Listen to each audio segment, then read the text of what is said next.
Hello दोस्तों, स्वागत है आप सबका wings to fly YouTube channel पर। तो यहाँ पर हम आपको प्रोवाइड करवाएंगे वेरियस जो आपकी कॉम्पिटिटिव एग्जाम्स हैं उनके लिए मैथमेटिक्स सेक्शन में जो भी कंटेंट आने वाला है उस कंटेंट को टॉपिक बाय टॉपिक लेकर एक्सप्लेन करेंगे।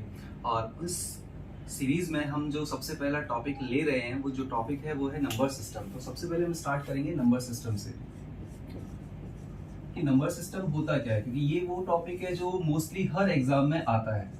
इससे कुछ ना कुछ रिलेटेड चीजें आपसे हर एग्जाम में पूछी जाती रही हैं, चाहे वो किसी भी प्रकार का कोई एग्जाम रहा हो। तो हम सबसे पहले स्टार्ट करेंगे नंबर सिस्टम की। तो नंबर सिस्टम स्टार्ट करने से पहले देखते हैं नंबर्स की कौन कौन सी कैटेगरीज होती हैं, किस टाइप के नंबर्स होते हैं या उनके क्या क्या बिहेवियर्स हो सकते हैं। तो सबसे पहले अगर हम बात करें तो नंबर सिस्टम में सबसे पहले आता है कॉम्प्लेक्स नंबर। कॉम्प्लेक्स नंबर जिसे हिंदी में बोला जाता है सम्मिश्र संख्या। सम्मिश्र संख्या। अब ये कॉम्प्लेक्स नंबर क्या होता है कि मैथमेटिक्स में हम जितने भी प्रकार के नंबर्स यूज करते हैं, चाहे वो डिफाइन हो पाते हो या जो डिफाइन नहीं हो पाते हो, जिनको हम इमेजिनरी नंबर्स भी बोल सकते हैं, तो उन सब का जो सेट होता है, जो उन सब का कंपाउंड सेट होता है, उसे हम बोलते हैं कॉम्प्लेक्स नंबर। तो कॉम्प्लेक्स नंबर को हम दो कैटेगरीज में डिवाइड करते हैं। पहली कैटेगरी में हम उसे रियल नंबर्स में डिवाइड करते हैं।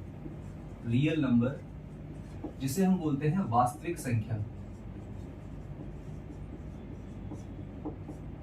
और दूसरी कैटेगरी जो है हमारी उसे बोलते हैं हम इमेजिनरी नंबर।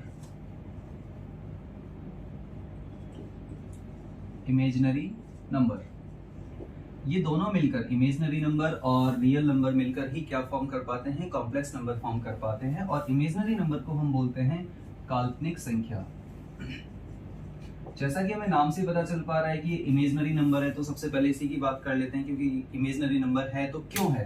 तो जब भी हम किसी नंबर का स्क्वायर रूट निकालते हैं, जैसे मान लीजिए हमने कोई नंबर लिया a, अगर हम उसका स्क्वायर रूट निकाल रहे हैं तो उसके लिए दो कंडीशन हो सकती है कि या तो a पॉजिटिव हो या a नेगेटिव हो। तो अगर a नेगेटिव है तो उसके लिए हम क्या लिखेंगे, a belongs to r minus. r मतलब होता है रियल नंबर और माइनस ऊपर लगाने से मतलब नेगेटिव रियल नंबर की हम बात कर रहे हैं। तो हम सीधी सी भाषा में ये कह सकते हैं कि जब भी हम किसी नेगेटिव नंबर का स्क्वायर रूट निकालते हैं तो वो नेगेटिव नंबर का स्क्वायर रूट क्या कहलाता है, इमेजिनरी नंबर कहलाता है, यानी काल्पनिक संख्या कहलाता है, क्योंकि इसको हम रिप्रेजेंट नहीं कर पाते हैं। तो इसको एक तरीके से और लिखा जा सकता है स्क्वायर रूट ऑफ माइनस ए। तो अब अगर हमने पहले से ही माइनस ए ले लिया है तो अब ए को क्या करना पड़ेगा, हमें रियल नंबर बताना पड़ेगा। कौन सा वाला real number, positive real number बताना पड़ेगा। तो ऐसे में जो रिजल्ट आएगा वो भी क्या कहलाएगा, इमेजिनरी नंबर कहलाएगा। तो इसके बहुत सारे एग्जांपल पॉसिबल हो सकते हैं। जैसे एग्जांपल की बात करें तो square root of -1, square root of -2, square root of -3 and so on. तो इतनी सी बात हमें यहाँ पे समझने को मिली है कि जब भी हम किसी नेगेटिव नंबर का स्क्वायर रूट निकालेंगे तो वो स्क्वायर रूट क्या कहलाएगा, मतलब वो नंबर क्या कहलाएगा, इमेजिनरी नंबर यानी काल्पनिक संख्या कहलाएगा। अब हम चलते हैं दूसरे वाले सेक्शन पर जिसे हम बोलते हैं real number.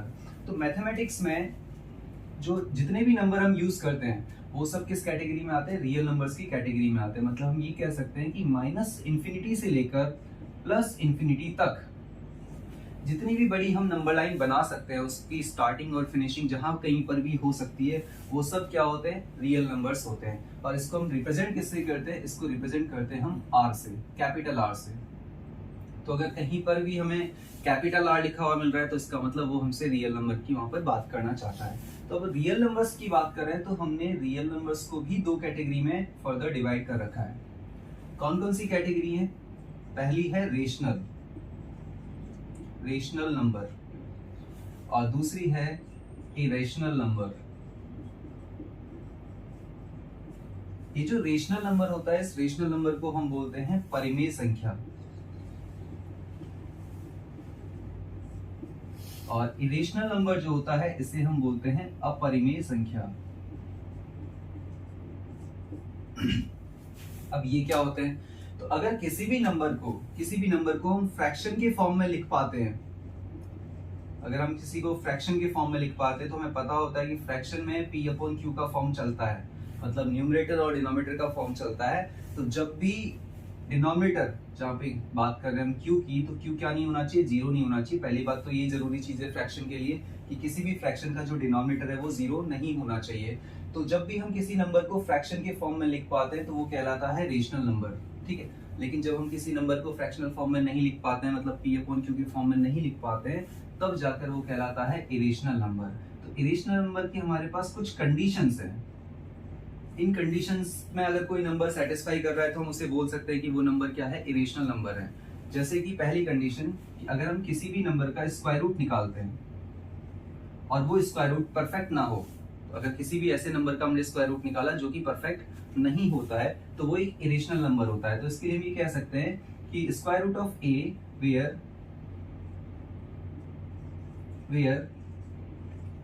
a is not a perfect square। अगर a परफेक्ट स्क्वायर नहीं हो सकता, तो अगर a परफेक्ट स्क्वायर नहीं है तो इसकी क्या क्या पॉसिबल वैल्यूज नहीं होने चाहिए, 1 नहीं हो सकता, a 4 नहीं हो सकता, 9 नहीं हो सकता, 16, 25 एंड सो ऑन। एक ही जगह पर आप इन नंबर्स को हटा के कोई भी नंबर सब्स्टिट्यूट कर दें, लेकिन सिर्फ और सिर्फ पॉजिटिव नंबर रखने हैं, नेगेटिव नंबर नहीं रखने, क्योंकि अगर नेगेटिव नंबर रखेंगे तो वो बन जाएगा इमेजिनरी नंबर।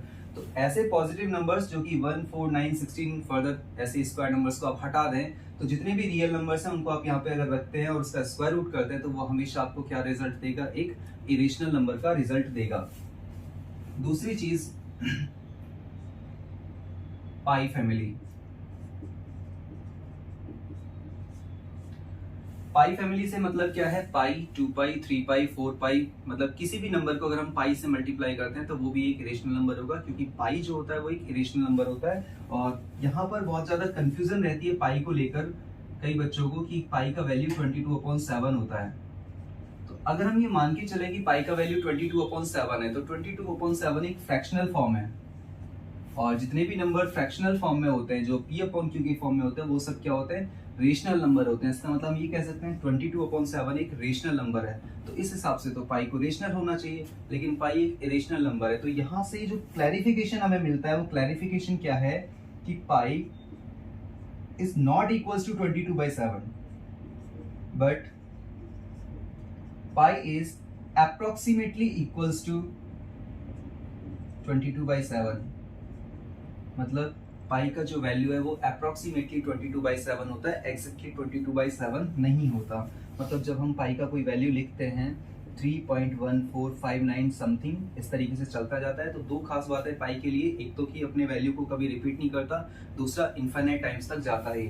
तो ये ऐसे इनफाइनाइट टाइम्स तक चलता जाएगा। तो जब हम 22/7 को भी सिंप्लीफाई करेंगे तो स्टार्टिंग के डिजिट्स हमें सेम मिलते हैं यहाँ तक, उसके बाद ये डिफरेंशिएट करना स्टार्ट कर देते हैं। इसीलिए हम पाई का वैल्यू 22/7 कैलकुलेशंस में यूज कर लेते हैं। इससे क्या होता है, कैलकुलेशन थोड़ी सी इजी भी हो जाती है। तो एक तो कोई भी नंबर जो स्क्वायर रूट ऑफ ए के फॉर्म में और ए परफेक्ट स्क्वायर नहीं है तो वो इरेशनल नंबर होगा। दूसरा पाई फैमिली जो है वो भी एक इरेशनल नंबर होता है। तीसरा ई, अगर ई के बारे में किसी को नहीं पता तो बता देते हैं। ई मोस्टली काम आता है एक्सपोनेंशियल फॉर्म को रिप्रेजेंट करने के लिए, और इसे बोला जाता है यूलर कांस्टेंट।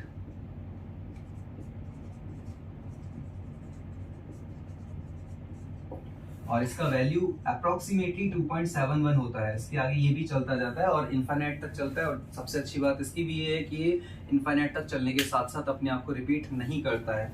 तो अगर कोई भी नंबर पाई के साथ लिखा हुआ है, पाई के साथ लिखने से मतलब कुछ इस तरीके से भी हमारा 2 पाई या फिर पाई स्क्वायर, पाई की पावर में कोई नंबर हो या पाई के मल्टीपल में कोई नंबर हो, वो हमेशा एक इरेशनल नंबर होगा। लेकिन डिवीजन के केस में कभी कभी ये सिंप्लीफाई होके रियल मतलब रेशनल नंबर फॉर्म कर सकता है। अदरवाइज अगर पाई अकेला यूज हो रहा है तो वो हमेशा और हमेशा क्या होगा, एक इरेशनल नंबर ही होगा। कुछ जो गलतियां होती हैं वो यहाँ पर भी होती हैं। जो रूट ए वाला जो आपको बताया था कि रूट ए एक इरेशनल नंबर है और यहाँ पर ए का वैल्यू परफेक्ट स्क्वायर नहीं होना चाहिए, इसमें भी बड़ी गलतियां होती हैं। कई जगह या कई बच्चे ऐसे याद रखते हैं कि कोई भी नंबर जो प्राइम है, प्राइम नंबर क्या होते हैं इसे हम बाद में थोड़ा सा और डिस्कस करेंगे। तो कोई भी प्राइम नंबर अगर उसका स्क्वायर रूट करें तो ही हमें इरेशनल नंबर मिलते हैं। बात तो सही है कि किसी भी प्राइम नंबर का अगर स्क्वायर रूट करेंगे तो इरेशनल नंबर मिलेगा, लेकिन ये प्रॉपरली सही नहीं है। प्राइम नंबर के अलावा भी बहुत सारे ऐसे नंबर हैं जिनको अगर स्क्वायर रूट करेंगे तो वो हमेशा किस में चले जाएंगे, इरेशनल कैटेगरी में चले जाएंगे। जैसे for example √6, √8, √12 and so on. √6 prime number नहीं है, लेकिन अगर √6 सिंप्लीफाई करेंगे तो ये भी एक इरेशनल नंबर होता है, क्योंकि आप इसे P/Q के फॉर्म में रिप्रेजेंट नहीं कर सकते हैं। √8 की बात करें तो √8 भी एक प्राइम नंबर होता है, क्योंकि इसे भी हम P/Q के फॉर्म में रिप्रेजेंट नहीं कर सकते हैं। तो हमने देखा यहाँ पर टोटल हमारे पास अभी कितनी कैटेगरी हो गई। फर्स्ट कैटेगरी जो इरेशनल नंबर की है, सेकंड कैटेगरी जो इरेशनल नंबर की है, थर्ड कैटेगरी ये भी जो इरेशनल नंबर की है। अब हम बात करते हैं फोर्थ कैटेगरी की नंबर और किस प्रकार से आपको मिल सकता है जो कि एक इरेशनल नंबर होगा।